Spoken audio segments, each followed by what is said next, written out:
Bonsoir, bienvenue dans cette édition. Tout de suite les titres de ce samedi soir. L'inquiétude autour des otages au Mali, leurs proches se sont réunis à Nantes. Nous écouterons leurs témoignages. L'offensive se poursuit, elle, dans le nord du pays. Paris ne confirme toujours pas la mort du chef islamiste Abou Zeid.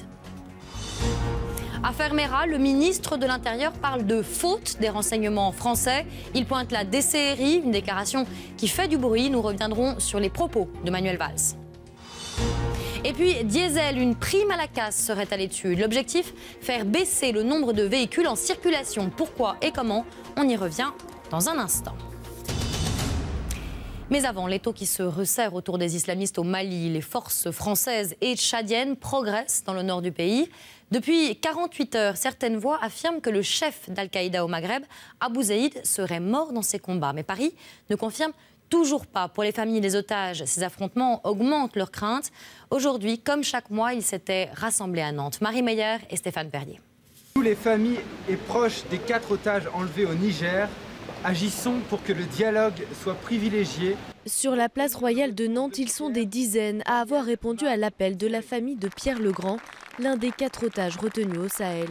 Ce rendez-vous mensuel, c'est un moyen pour eux de rappeler au président ses engagements, les ramener sains et saufs. Ça fait maintenant 29 mois que l'enlèvement a eu lieu et c'est vrai que nous sommes dans un état de fatigue parce que c'est épuisant, cette attente sans fin.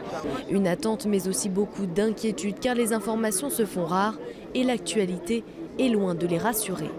Sur la probabilité de la mort d'Abou Zeid, pour l'instant, nous n'avons aucune confirmation, aucune certitude. On ne sait pas du tout quel impact ça peut avoir sur les otages, sur une libération proche ou non. Hier soir, le président tchadien a annoncé qu'Abou Zeid avait été tué par les soldats tchadiens, mais ni Paris, ni Bamako, ni Alger ne confirment. Selon la presse algérienne, les services secrets du pays ont bien identifié l'arme du leader d'AQMI. Ils attendent désormais le résultat des tests ADN pour confirmer ou non la mort d'Abou Zeid. Des erreurs, des failles, des fautes. Le ministre de l'Intérieur, Manuel Valls, pointe du doigt l'action de la DCRI dans l'affaire Mera, l'affaire du tueur de Toulouse il y a 1 an. Cette prise de position est un soutien de poids pour ceux qui dénonçaient les ratés du renseignement. Les explications d'Emmanuel Goubert et Mathieu Verlaine. 1 an après l'affaire Mera, c'est l'heure du bilan critique. Et selon le ministre de l'Intérieur, il y a bien eu défaillance des services de renseignement. Il y a eu des erreurs, des failles, des fautes. Et il ne s'agit pas d'accuser, il s'agit tout simplement de savoir ce qui s'est passé. C'est la vérité que nous devons, victimes, à leurs familles, mais tout simplement à la société française, pour être plus forts, pour lutter contre le terrorisme. Faute, le mot est fort. Dans une interview à l'émission Pièce à conviction, Manuel Valls se fait plus précis et vise clairement la DCRI, la Direction centrale du renseignement intérieur. Les services locaux à Toulouse auraient alerté leur direction à Paris sur la dangerosité de Mohamed Mera. Ils n'ont pas été écoutés. Pour ce syndicaliste policier, s'il faut enquêter sur les dysfonctionnements, il ne faut pas pour autant déstabiliser l'institution policière. Manuel Valls sait l'importance et l'apport, la qualité de l'apport de la DCRI et des services de renseignement français. Il sait qu'il y a un immense danger à casser l'outil en le réformant trop vite. Donc je pense que le ministre saura apporter les corrections, les ajustements qu'il faut apporter, mais avec intelligence et avec douceur. Les avocats des familles de victimes saluent les déclarations du ministre de l'Intérieur, mais insistent sur la responsabilité première de Mohamed Mera et ses éventuels complices. Risque pour la santé, fiscalité coûteuse, le diesel est dans la ligne de mire. Le gouvernement voudrait même cesser de favoriser ce carburant face à l'essence. Mais comment faire quand c'est celui qui équipe les 2/3 du parc automobile? Eh bien, une prime à la casse serait à l'étude. Anaïs Goubatian et Victor Castanet reviennent sur cette information et sur les autres grands faits du jour. C'est le récap 100% images. Aujourd'hui, le diesel est moins taxé que l'essence. Un manque à gagner pour l'État de 7 milliards d'euros. Et un avantage qui pourrait bien disparaître pour certains automobilistes. Le litre de diesel pourrait augmenter de 18 centimes. Son prix rattraperait ainsi celui de l'essence. En contrepartie, le gouvernement réfléchit à une prime à la casse pour les voitures anciennes roulant au diesel et jugées beaucoup trop polluantes. Journée noire sous un ciel gris, c'était le grand chassé-croisé des vacances de février. On a enregistré près de 80 km de bouchons dans la journée sur les routes menant aux stations alpines. Un dispositif d'alerte avait même été activé dans les bassins lyonnais et grenoblois pour limiter la pollution aux particules fines. Vincent Payon veut réduire les vacances scolaires d'été de 8 à 6 semaines. Cette annonce faite la semaine dernière a fait couler beaucoup d'encre. Et aujourd'hui, un sondage réalisé par l'IFOP affirme que 53% des personnes interrogées sont favorables à cette réforme, quand 47% y sont opposés. Le débat autour de cette question ne sera ouvert qu'en 2015 par le ministre de l'Éducation nationale. Il est inadmissible que des fonctionnaires de police, en usant de leur autorité, s'en prennent à des personnes comme ça. Giflés, battus, rackettés pour quelques pièces. Ces jeunes Bangladais, vendeurs de roses, se sont fait voler pendant plus de 6 mois par 2 policiers lillois, des sommes qui pouvaient aller de 200 €, le fruit d'une semaine de travail, à seulement 7 €. Ils ont décidé de porter plainte, extorsion, vol avec violence. Les 2 ripoux présumés risquent 7 ans de prison et 100 000 € d'amende.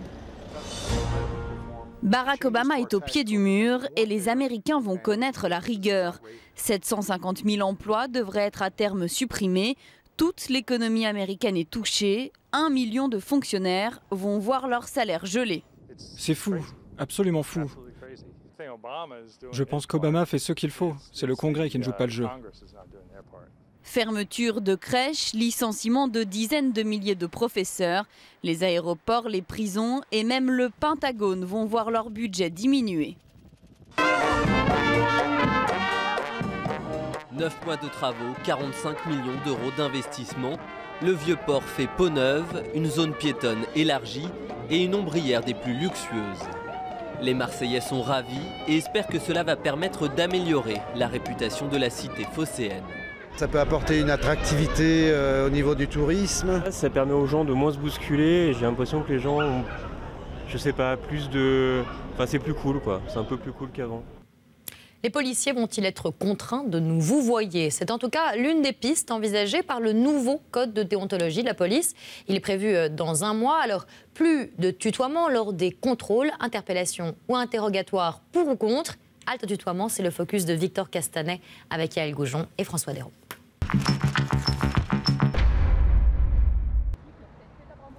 Un nouveau code de déontologie qui sonne comme un rappel à l'ordre.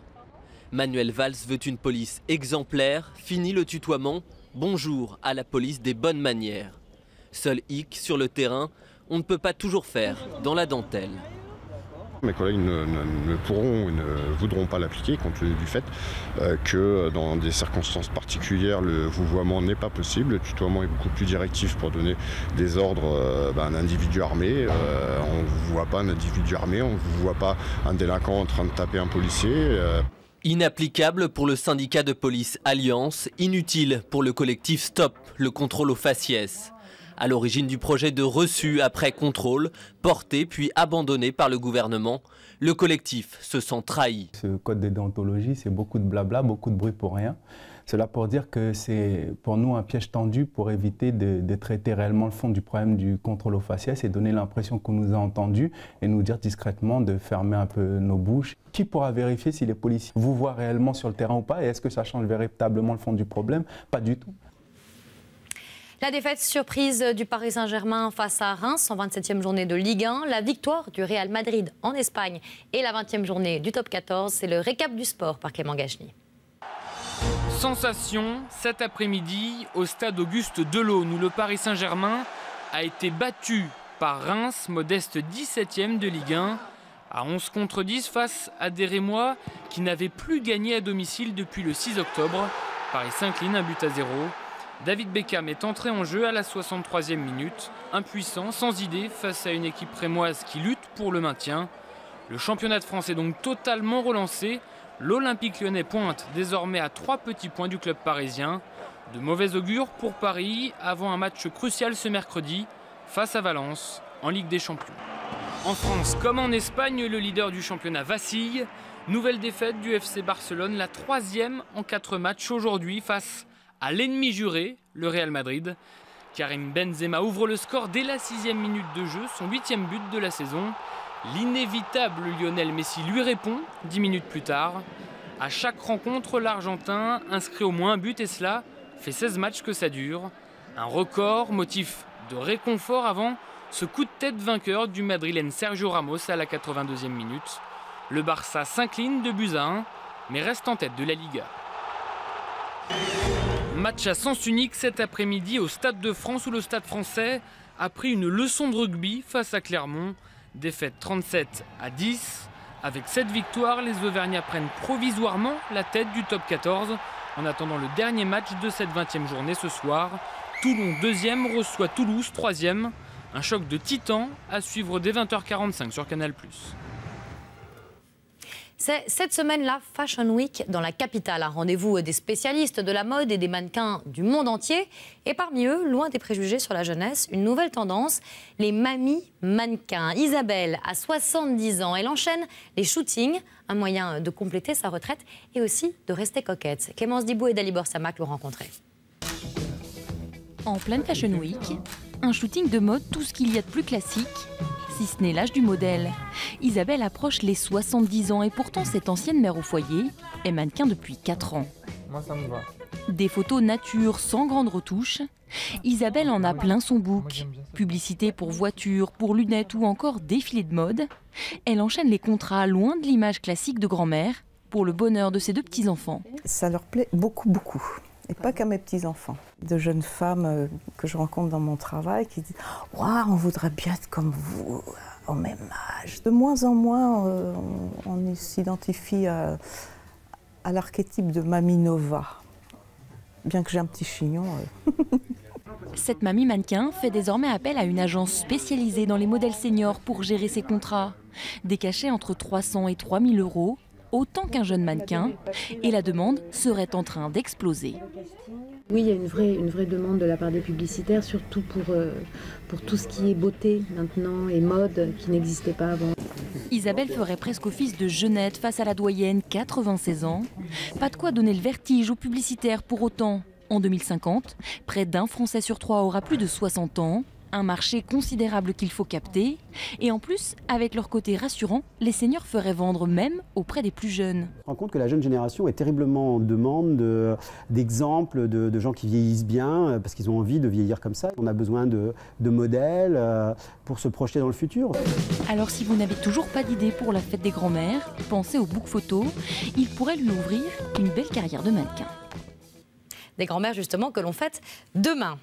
Un immeuble démoli au cœur de Tokyo comme un jeu de Lego. Le basketball libéré de la charia au Mali et une ex-première dame qui chante en toute simplicité. C'est 24 heures insolites mais 24 heures autour du monde qu'il ne fallait pas rater. Raconté par Anaïs Goubatian. À Tokyo, ce grand hôtel est en train de disparaître. Pas de fumée ni de gravats, le procédé pour la destruction de cet immeuble est révolutionnaire. Voici ce qu'il se passe à l'intérieur. Très lentement, étage par étage, ce gratte-ciel est déconstruit. Une technique qui prend certes beaucoup de temps, mais qui, selon les ingénieurs, est beaucoup plus sûre et moins polluante que les procédés actuels. Je suis très contente et je suis très heureuse. Et cette jeune Malienne a de quoi être heureuse. Depuis quelques semaines, elle a retrouvé son terrain de jeu favori. Le basket reprend sa place ici à Gao. Quand les islamistes tenaient la ville, il était impossible pour les filles de continuer à jouer. Ce terrain servait d'ailleurs de lieu d'exécution des peines pour la bonne application de la charia prônée par les terroristes. Aujourd'hui, sans voile et avec comme compagnons de jeu les garçons, les filles ont repris leurs droits. Dans les bagnoles, au Batignolles, à Istanbul, avenue du Roule. Sa voix est un peu plus grave et le clip d'une simplicité déconcertante. Adossé à un poteau, Carla Bruni présente ici son premier single depuis 2008. Une chanson sur l'histoire d'amour sulfureuse entre Keith Richards et Anita Pallenberg. Si j'ai quitté Anita, c'est le petit matin. Vous n'en avez pas couché ma foi, quelqu'un se roule un joint. Un clip qui annonce un album, Little French Song, dans les bacs, le 1er avril prochain. Avant de se quitter, je vous rappelle la principale information de ce journal, l'inquiétude grandissante des familles des otages français. Les combats contre les islamistes au Mali se poursuivent, en particulier dans le nord du pays, lieu où les otages pourraient être détenus. C'est la fin de cette édition. Merci de nous avoir suivis. On se retrouve demain à 13h20 pour le journal. Tout de suite, c'est votre téléfilm Femme d'honneur. Moi, je retrouve donc demain à 13h20. Excellente soirée.